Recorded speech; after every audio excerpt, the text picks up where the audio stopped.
Apple and technology expectations and desires for 2022. This is MacVoices. This edition of MacVoices is supported by Headspace. Meditation made simple. Visit headspace.com/MacVoices for a free 1-month trial. Welcome to MacVoices. This is the talk of the Apple community, and I'm Chuck Joyner. And folks, if there's a colored light behind me, you know it's Tuesday night. This is MacVoices Live. We are live on YouTube at youtube.com/MacVoicesTV. We'd love to have you join us in the chat room, as a number of our friends have already done, and hopefully we will have more as we get there. 8 p.m. Pacific, 5 p.m. Eastern, whatever time that is, wherever you are. We're here on Tuesday nights. We would love to have you join us. But to make sure I don't forget this, we will not be here next Tuesday night, which would be normally the first show of 2022. And that's a long story, and we'll probably get into it here in a minute. But bottom line is that I will have, probably David will too, a previous engagement next week. Since CES has been canceled, there is a virtual event that night at that time slot. So we will be bowing out on this, but we will be back the following Tuesday to tell you all about anything that was exciting, just so you know. So with that, let's find out who's here, and we'll go from there. So I'm going to reverse this time. I'm going to put Patrice Brend'amour up first because she is here. It's very late, and she doesn't get here that often. Patrice, great to have you. I'm happy to be here. It took a while. There was like beginning of December, there was 1 week where I could have joined, and then you took that week off. So it's been a while.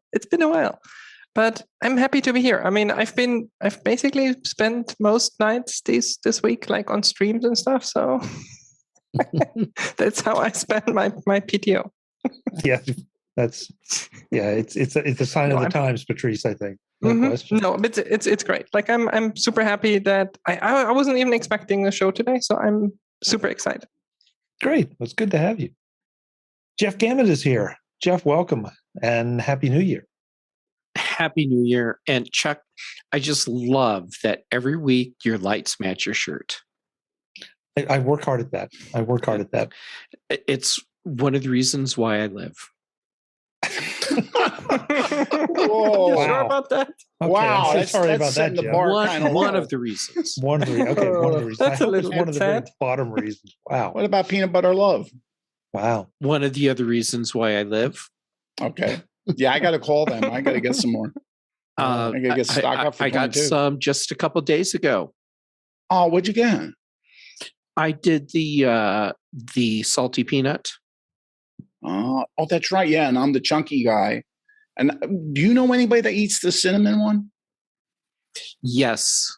And I keep telling myself I need to get a jar of the cinnamon. I have it here.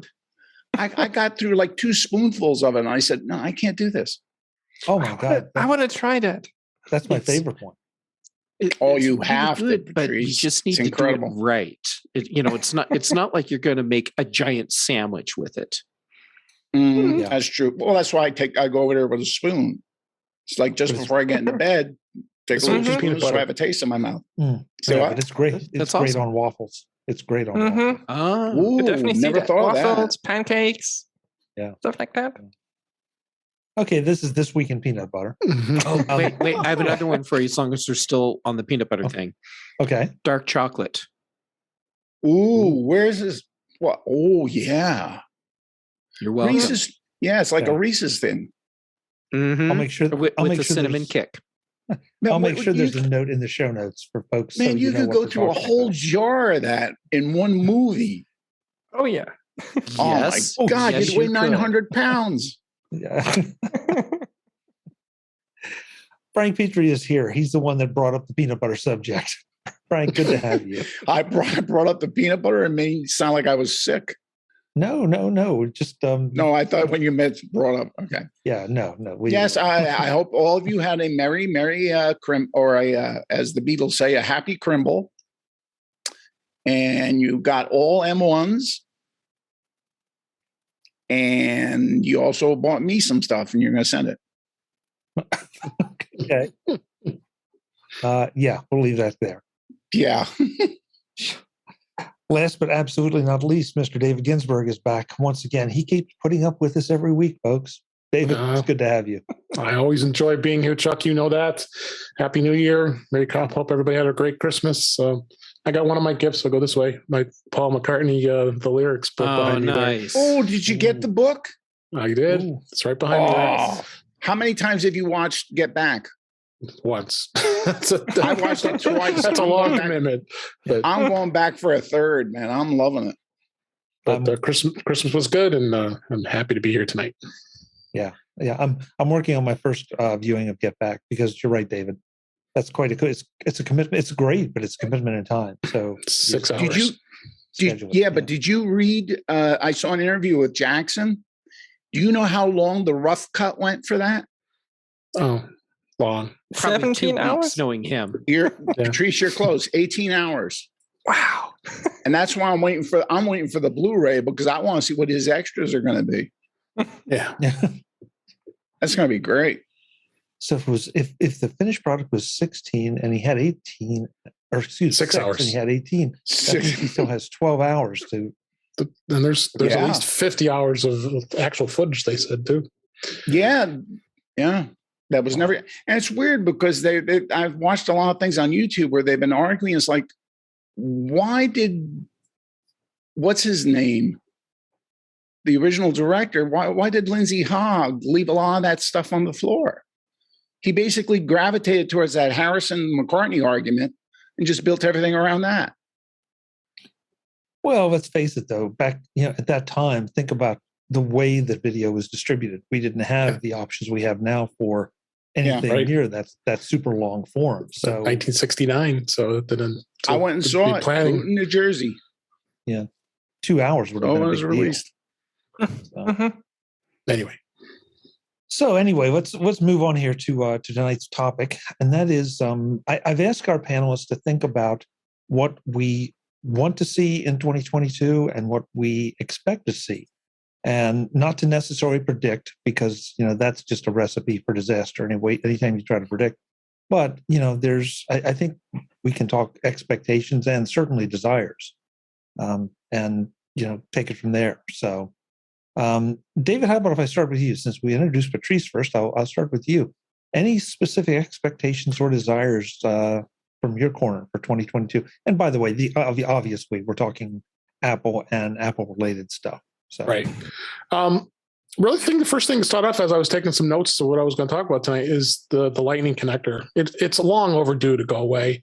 I cannot imagine that Apple is not going to move to the USB-C port when the so-called iPhone 14 comes out at some point. It just really needs to. It's just at a point that the obsolescence with that format. I mean, I know there's billions of Lightning cables out there, but I think it's due. And then, my opinion about that, right? Yes, you and I've had plenty of discussion about that. Exactly. So I'm going to nope that one. And so, yeah, I mean, they're going to drop the port. Yes, I'm with you on that one.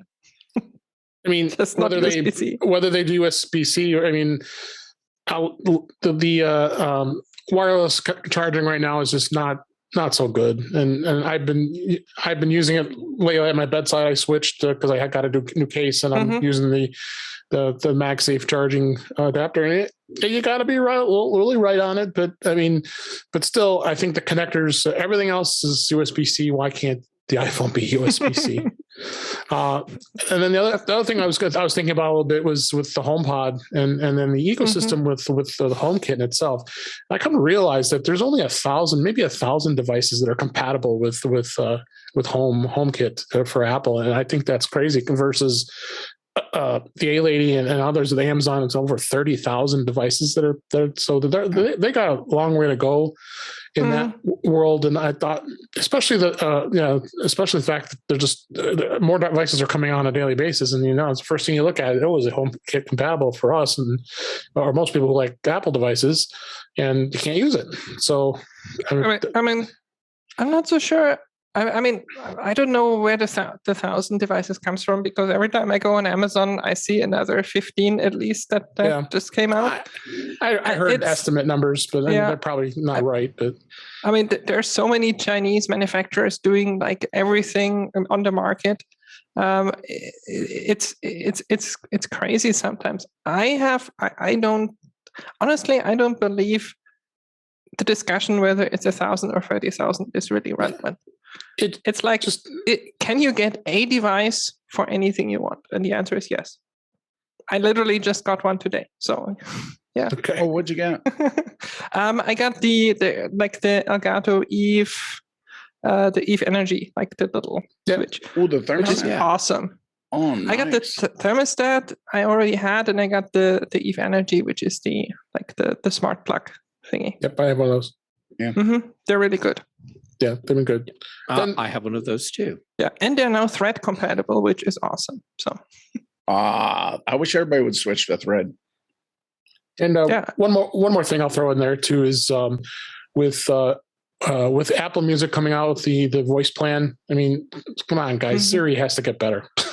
And I think, I think I want to see Siri have some more improvements, or more so than ever this year, next year, than anything, because Siri has just not been good, and it's still rough. It could be better.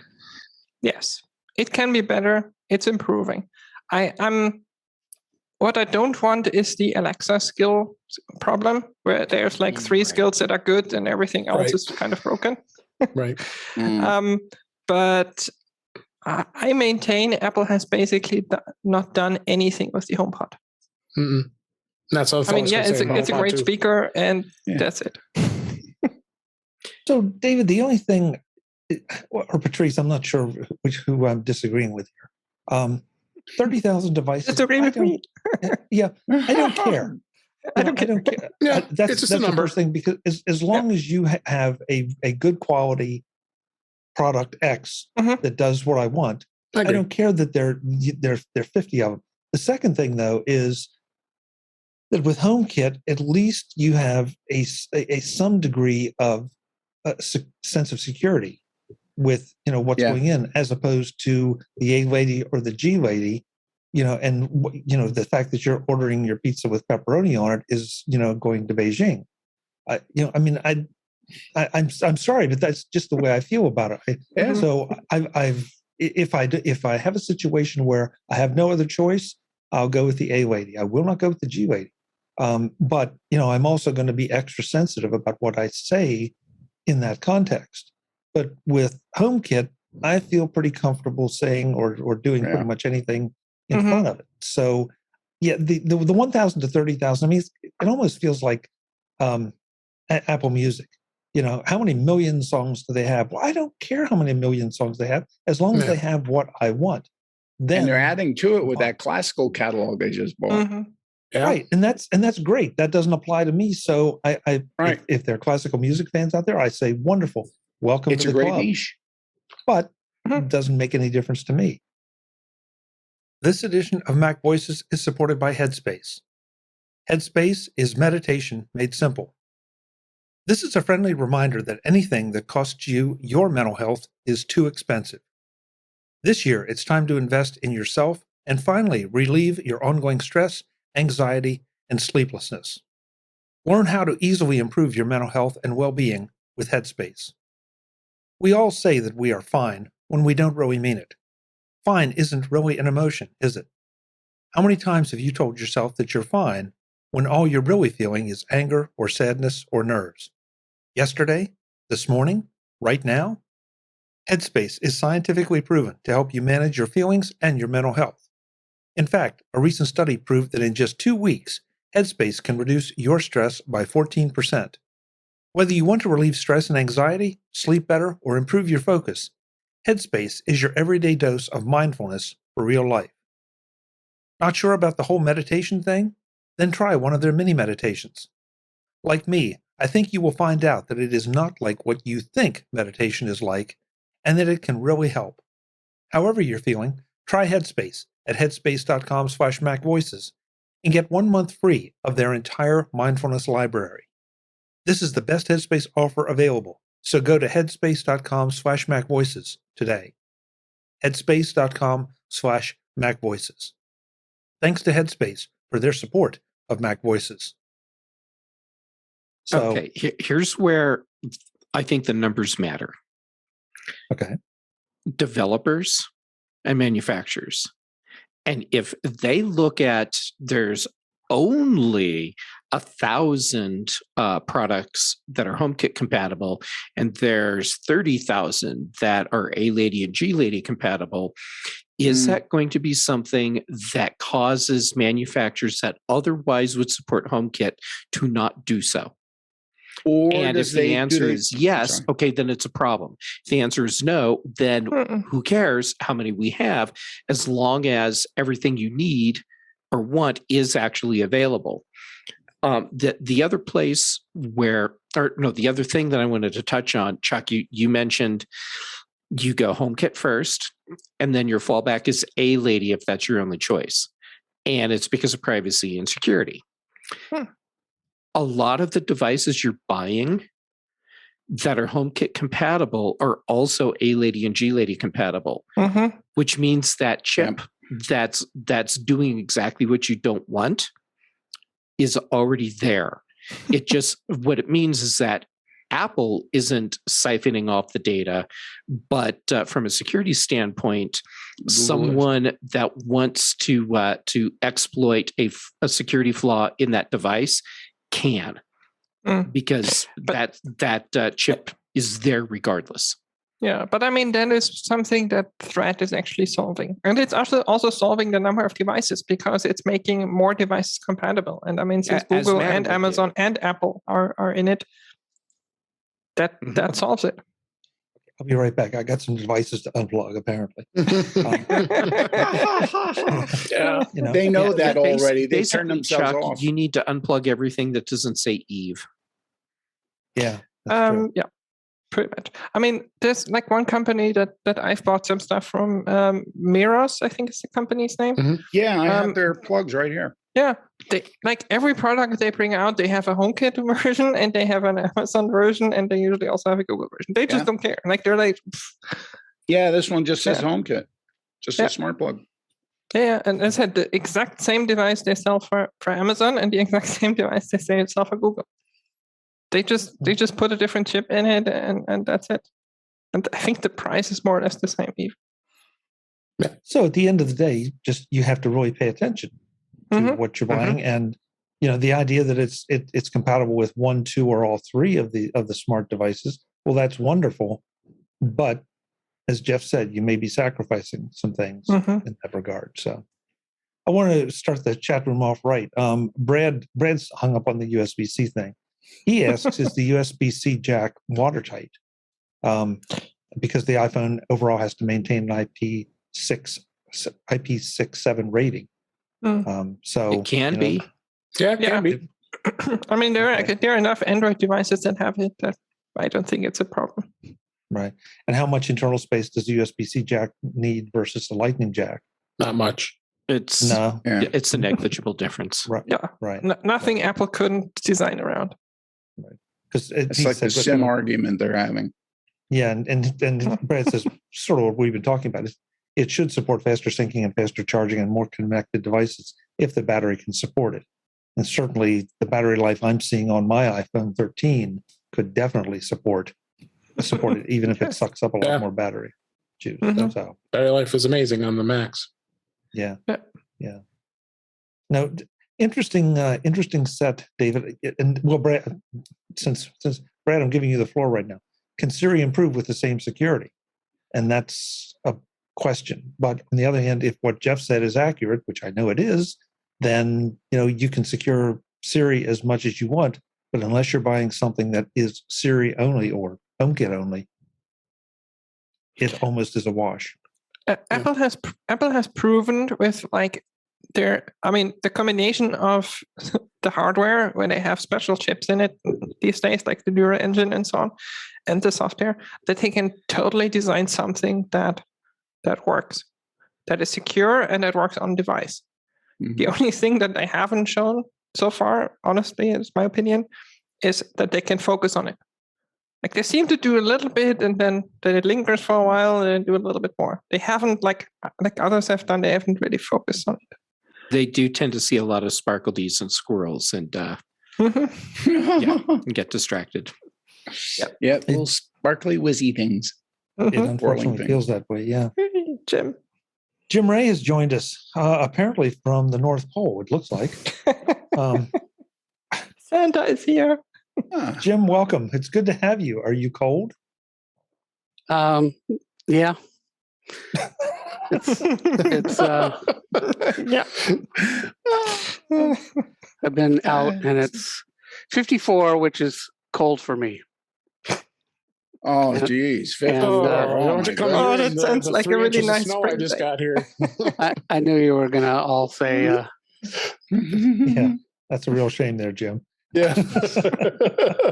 Our hearts are June freezing over. 54. In Jim's defense, there's humidity, which Yeah, does I was make gonna say that. 54 It's feel very- cooler. it's real humid. He lives in a place where it's always warm. So when it gets down to what still shorts temperature for us, he has to put on his stocking cap and endure the good-natured ribbing we give him. Yeah. That's right. Also, we were out of the house and the heater was off, so the house is warming up. Oh, okay. That's I used to say when I was living in Arizona that like winter is when we wear socks with flip flops.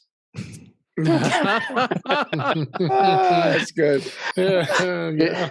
Did you hear the one about Buffalo? They have Wow. 2 seasons, winter and July 11th. Okay, I can believe that. that's good.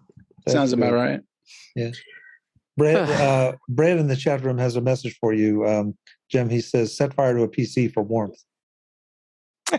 All you need to do is I don't turn have them any on. PCs. Exactly. Turn them on. It's enough. Yeah. He's been through too many winters. Yeah, there you go. So, Jim, we're talking about, as you know from prior Slack messages, expectations and desires for 2021. So, or 2022, excuse me. So, while you're processing that, I'm going to ask Jeff if he has any particular Apple related, because I'm afraid of any other desires or expectations Jeff has. So Well, then let's I'm out. Yeah, let's stick with Apple related. Okay. Actually, I'm kind of in line with Dave. So let's talk about voice control. What I would like to see is a big ramp up in robustness for what the S Lady can do, and how well the S Lady interprets what you're saying. Right now, I feel like the S Lady is still far too rudimentary for where it should be this far into the product's life cycle. And I say that knowing full well that the overall computer voice control for consumer thing is still in its infancy. But where we are today, using the S Lady is still kind of kludgy. I shouldn't have to talk to it in a way where it's every single thing is a single point. Mm-hmm. And I shouldn't have to start with, "Hey, S Lady," for everything. At this point, we should have, and I don't have the solution for this part, but we should have the ability to talk to to our HomePods and our phones and our watches without having to say, "Hey, S Lady," Right. every time. Even just Right. take the "hey" part off, actually, and that would make it feel much more natural to me. Have a I'm dialogue, gonna disagree more with like that. conversing. I'm going to disagree with that. Not with everything you said, just with the last part about the hey. I personally think it is actually a big benefit of Siri that you cannot trigger her accidentally. That's a problem that a lot of people have with Alexa. That's a big problem, like even Cortana had. Mm-hmm. It is basically, I mean, when we talk about it, we say the phrase, "you could trigger her," but in a normal conversation, you're never going to trigger her accidentally. Well, I say that, and it still happens. Like it does misfire sometimes where it thinks you said it and you didn't. But it is rare, and Apple's actually pretty good at working that out. But I personally think having that for privacy reasons only, having that, but that it's not listening all the time for everything, and it just listens for that one thing, and when it hears that, then it starts listening, is probably better. I have no problem with that word, but I want that I can say, hey, S lady, do this, that, and this, and she does everything, and not, hey, S lady, do this, and then wait, and then the next thing, and the next thing. Yes, and everything you said about leaving the hey, I totally appreciate. Nonetheless, I would love to have the ability to not have to say it, so that it feels more natural. Maybe that could be an option.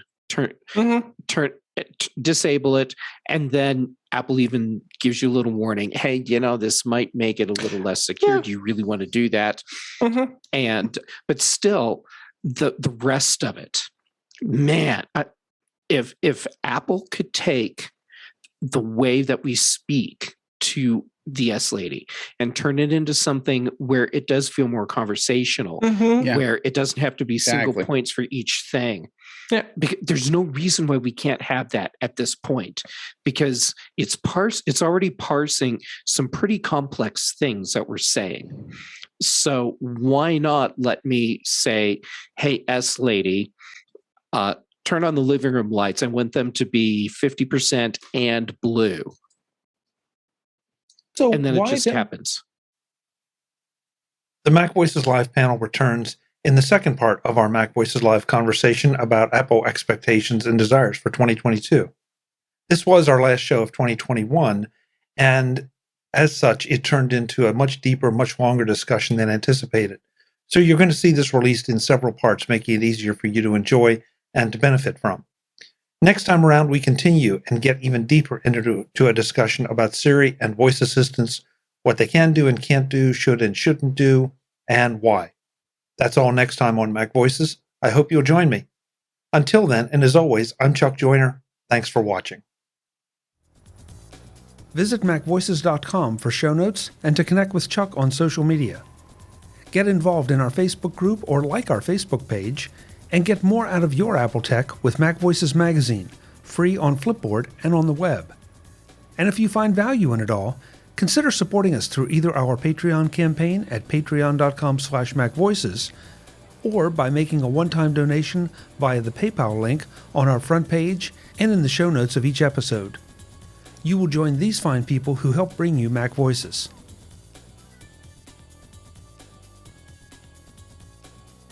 Advertising handled by Backbeat Media at backbeatmedia.com. Bandwidth provided by CacheFly at cachefly.com.